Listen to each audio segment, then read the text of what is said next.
ہمارے ایمان کی ابتدا بھی نماز سے ہوتی ہے اور انتہا بھی نماز پر ہی ہوتی ہے۔ نبی کریم صلی اللہ تعالی علیہ وسلم کی احادیث مبارکہ، آپ کے ارشادات مبارکہ، آپ کی سیرت طیبہ، آپ کی تعلیمات حسنہ جس پر گواہ ہیں کہ ایمان کے بعد سب سے پہلا مطالبہ نماز کا کیا، اور نماز کے بغیر ایمان کھوکھلا قرار دیا گیا۔ تو اس کا مطلب یہ ہوا کہ کلمے کے بعد سب سے پہلا جو فریضہ اور سب سے پہلا جو حکم اللہ کا متوجہ ہوتا ہے کہ کلمہ گو شخص کی طرف وہ نماز ہے۔ نماز پہلا ثبوت ہے مسلمان ہونے کا۔ دنیا میں آپ کوئی بات کرتے ہیں، کوئی دعویٰ کرتے ہیں تو آپ سے اس کا ثبوت مانگا جاتا ہے۔ اسلامی نقطہ نگاہ سے مومن ہونے کا پہلا ثبوت کیا ہے؟ نمازی ہونا۔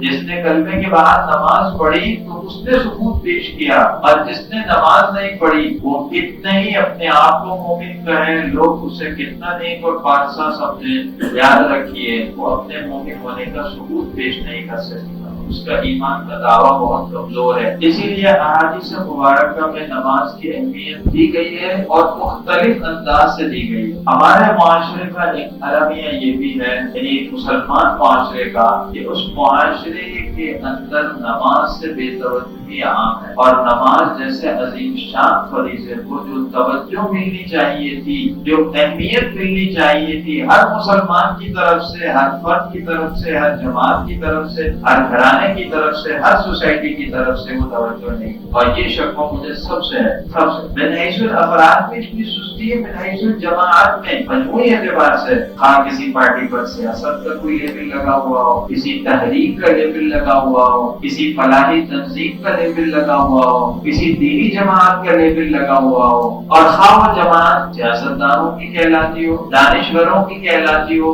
علماء کرام فقہائے اعظام کی کہلاتی ہو، دین کا درد رکھنے والے لوگوں کی کہلاتی ہو، معاشرے کی خیر خواہی کا جذبہ رکھنے والے لوگوں کی کہلاتی ہو، معاشرے میں امن سلامتی کا پیغام پھیلانے والے لوگوں کی کہلاتی ہو، کوئی بھی جماعت ہو، سچی بات یہ ہے کہ نماز کے حوالے سے مجموعی اعتبار سے بھی بڑی زیادتی ہے اور بڑی غفلت، اور یہی وجہ ہے کہ ہر روز سے محنت ہونے اور ہر روز سے فکر کے باوجود ہمارا معاشرہ اس حوالے سے انحطاط کا شکار ہے۔